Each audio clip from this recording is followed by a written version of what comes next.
Well, hey everybody, how's it going?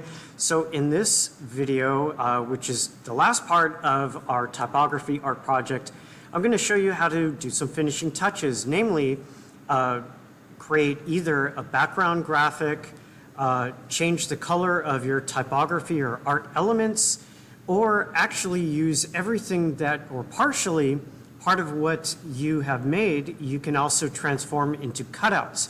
Meaning like you can transform everything that you see in black into holes that you can actually have a pattern or a color in the background show through, sort of like a mask that we learned in Photoshop.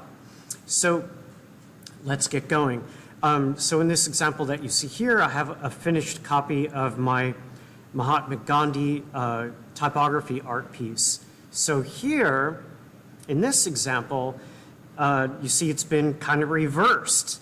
Now that is an option for you. It is not required for you to actually create cutouts like I have with this. So I created, as you can see here on my layers panel, a rectangle box in black. And also notice that I have an image here as well. This is something I downloaded to use to create this kind of like pinkish and orange, I guess you could say, color. So you can download something from the internet to create this, or you can actually create your own gradient as well. So as I mouse over here, notice how everything kind of lights up. That's because every single letter and every single graphic that I have on here has been expanded. And I'm going to go through this as well in this video. By the way, everything that I'm going to be showing you here, you've been shown before, except for one small portion, but you haven't done it very much. So I can understand why you wouldn't remember it, because you have to keep doing it in order to really get used to it.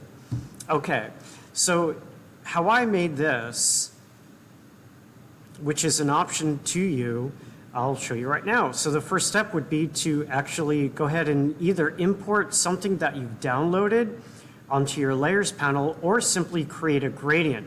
I'm not going to show you how to create a gradient. We've done this before, but you would create a rectangle and fill it with the gradients, which you can manipulate, and you've done plenty of that in the past. So I'm going to go ahead and upload a graphic that I have downloaded.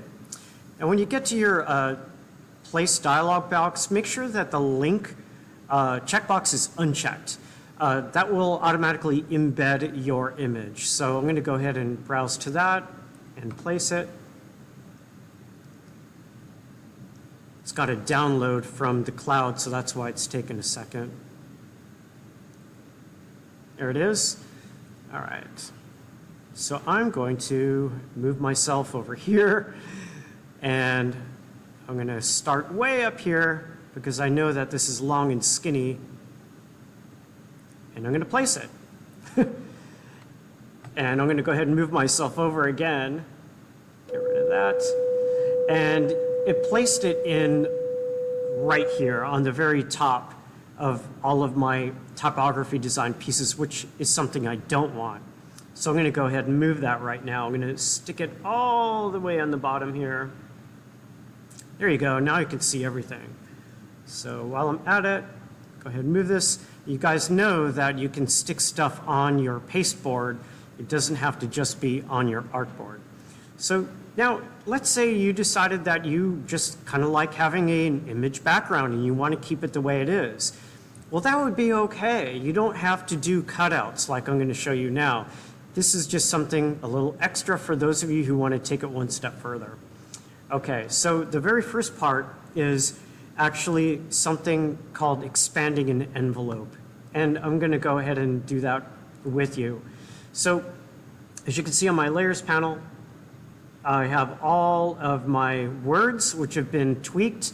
Those are envelopes made with top object. Remember, we had make with mesh, make with top object were the two that we learned.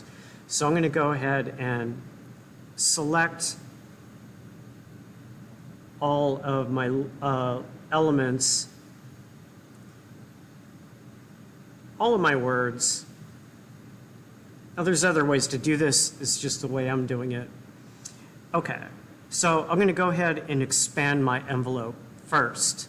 So I'm going to go ahead and go to the Object menu and go to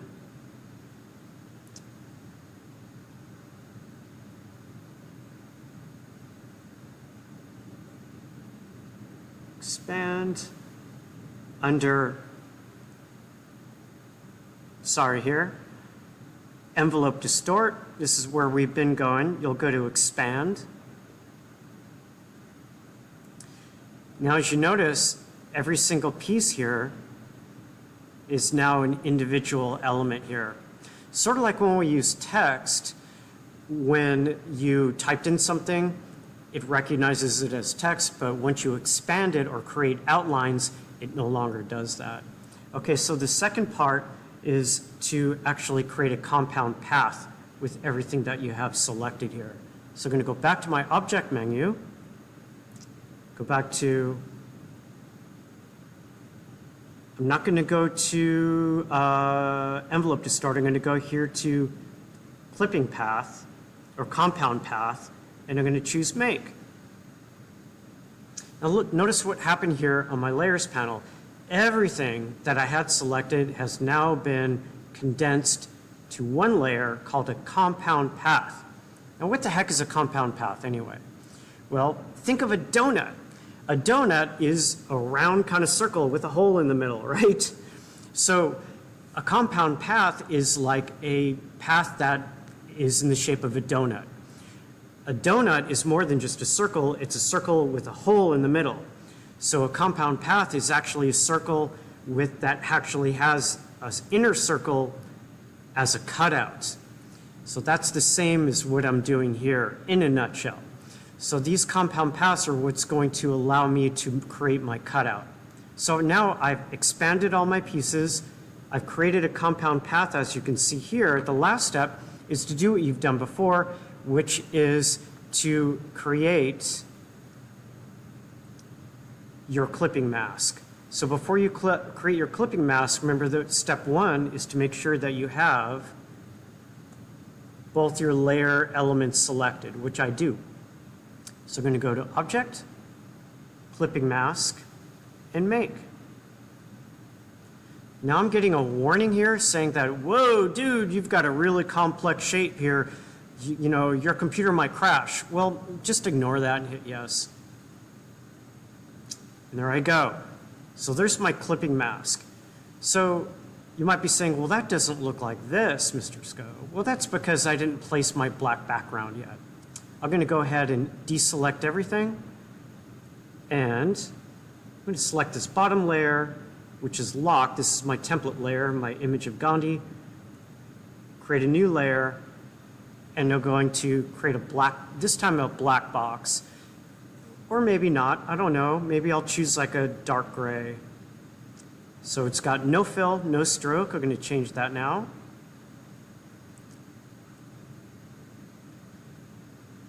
We're going to choose like a dark charcoal, just for fun. And there I go. And that, ladies and gentlemen, is how you can transform your letters into cutouts. It's actually pretty cool. You don't have to upload an image. You could just use a gradient or a solid color. If you want to use a solid color, you can simply just colorize all of your elements here. So I'm going to go, actually don't have one selected here, but you can actually select all your layers with your envelopes, you know, your distorted graphics, and you could just change the color of the fill all at once. So if that's all you wanted to do, you could simply do that as well. This is just something a little extra, like I said, because I wanted to make some sort of like kind of a rainbow kind of effect in the background because it's extra cool. All right, guys, have some fun with this. Ask questions from your neighbor or myself if you have any. And remember, create first. Technical stuff, don't let that get in your way. That's second. Enjoy it.